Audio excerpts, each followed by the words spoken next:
welcome to the Wednesday edition of the Citizen Sports Blitz. I'm Mike Boylan, sports editor for the Citizen newspapers, and with me, as always, is sports staff writer Kevin Wandra. Good afternoon.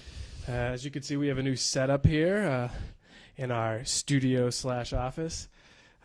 Lucky for me, I get to look at Derek Jeter all the time. And I'm very happy because my boy literally has my back. I love it. I love Derek Jeter. Behind me is Ichiro from the Seattle Mariners. Hopefully he'll be a Boston Red Sox someday in the future. And he already has a broken wrist, by the way. So, love to see him in a Red Sox uniform playing center field.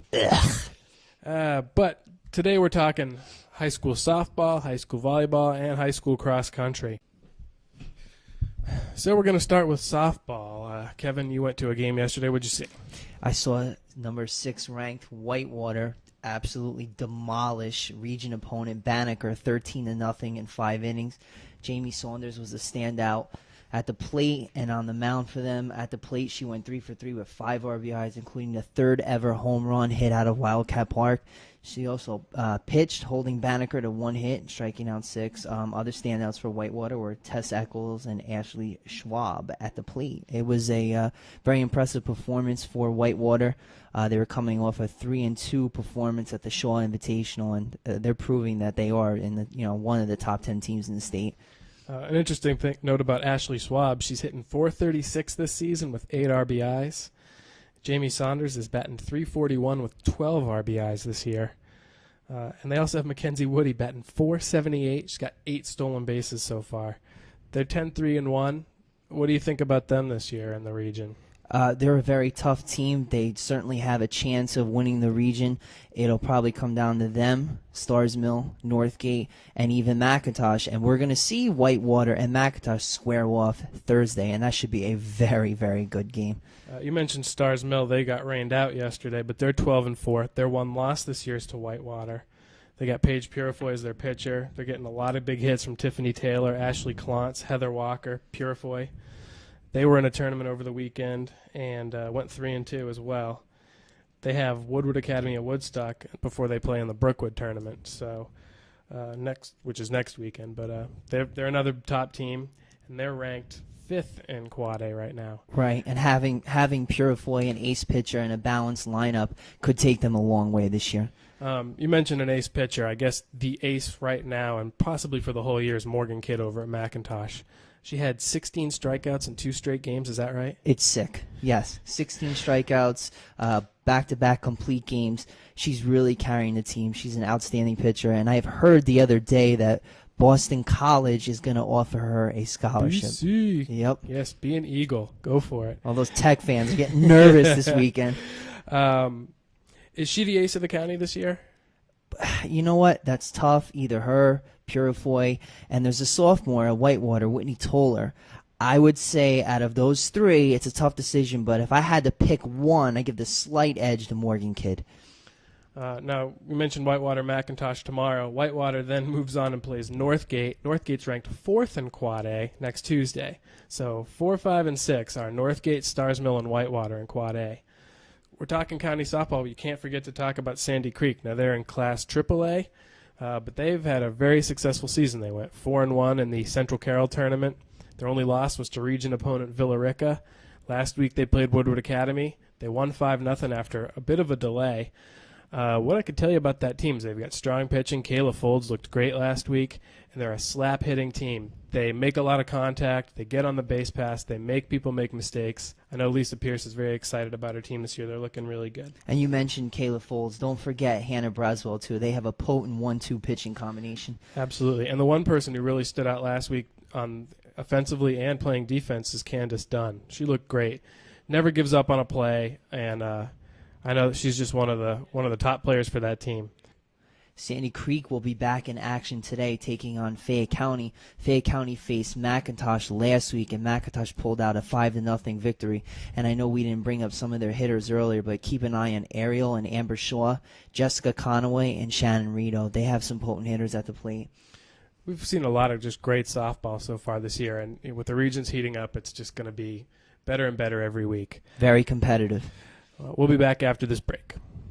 Velocity-trained athletes, from beginners to professionals, are getting maximum results with scientifically advanced performance training. Visit www.velocitysp.com/PTC for more information. Okay, thanks for sticking with us. This is the Citizen Sports Blitz, brought to you by Velocity Sports Performance in Peachtree City. And let's talk about volleyball. Kevin, how many teams do we have ranked in the top 10? We have 5. In Class 4A, we have Stars Mill number 1, McIntosh right behind them at number 2. We have Whitewater at number 10 in Class 4A. And in Class 3A, we have Sandy Creek ranked 3rd. Class A, single A, we have Landmark number 7. I mean, volleyball is well represented in the state polls, Absolutely. at least locally. Well, last night, Stars Mill played over at Fayette County. They beat Fayette County 25-11 and 25-14. Fayette County bounced right back and won 25-19, 25-9 over Banneker. Some key players for Fayette County this year: Beth Hayes. She had 6 kills and 3 aces. Christine Rape scored 3 digs against Stars Mill. And they have their work cut out for them this year. They played Jonesboro on Thursday. Jonesboro is ranked, I think, 3rd in AAA or something like that, or somewhere in AAA. So they have their work cut out for them. Now, Stars Mill, some big news for them. Mary Shadoyan has selected which college she's going to. She's choosing Indiana. Hoosiers! And another person who's already decided where they're going in volleyball, Landmark's Monique Mead. She's heading to Georgia Tech. So I know that's a big weight off both their shoulders. Now they can just focus on having fun their senior year and shooting for state titles. And I've seen Shorten play quite a few times. She's outstanding athlete. Now, McIntosh has got some big games coming up. They host Whitewater next Tuesday, Woodward and Columbus next Thursday. Those are all ranked teams. Columbus is 1st in AAA. That's amazing. Some players that Coach Wendy Weaver is really high on this year: Kendall Wilde. She's playing very well, looking very strong. Seniors Morgan Mitchell and Elise Chubb both lead the team in kills. Elise leads in blocks. Allie Druscat's turning in some strong performances. She's leading the team in digs. And Catherine Lane is really the surprise player for McIntosh this year. She stepped in as a defensive specialist. She's leading the team in serve-receive percentage. And she's just really doing well. Passing-wise, defensively, looking very good. Sandy Creek's having a monster year, too. And they're loaded to the gills. They brought back everybody this year. They were 1 game away from winning the state championship last year. They opened their area schedule last night, beat Cedartown and Haralson County. They should be region champs again. Whitewater's got Creekside and Riverdale this week. I know Ben Thacker's turning that program around. They're going to be playing well. Landmark's got Our Lady of Mercy and Mundy's Mill tomorrow night. Mercy's a up-and-coming program.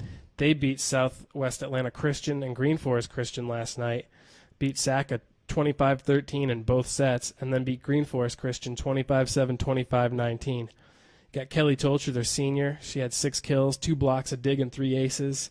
Senior Katie Bischoff, 3 kills, 11 digs, 19 assists.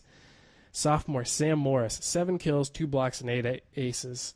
And then they're getting a big game, too, from Megan Malasardi. She had 9 digs. Coach Bill Smits is really high on Morris. Morris and Tolcher are both playing really strong in the middle. You know, Bischoff's getting some attention from colleges. They're 9-9. That's not indicative of how well they're playing, though. They're playing some of the top programs in the state. They're doing really, really well. So volleyball is sick in this area, man. You can go on and on. You're getting red in the face just talking about it, man. And this is a sport that I didn't know much about before I started here, and watching over the years, watching these girls come up, right. It's just amazing. And these games that are coming up, the 25th, I think, is Stars Mill McIntosh. Oh, that's going to be a classic. It's always a classic. Forget what you're watching on TV that night. Head over to that game. It's going to be unbelievable. Okay, well, that's all the time we have for today's edition of the Citizen Sports Blitz, our brand new video cast. But we will be back on Friday. We'll preview all the Friday night football games, and we'll talk about cross country. We meant to get to it today. We ran out of time.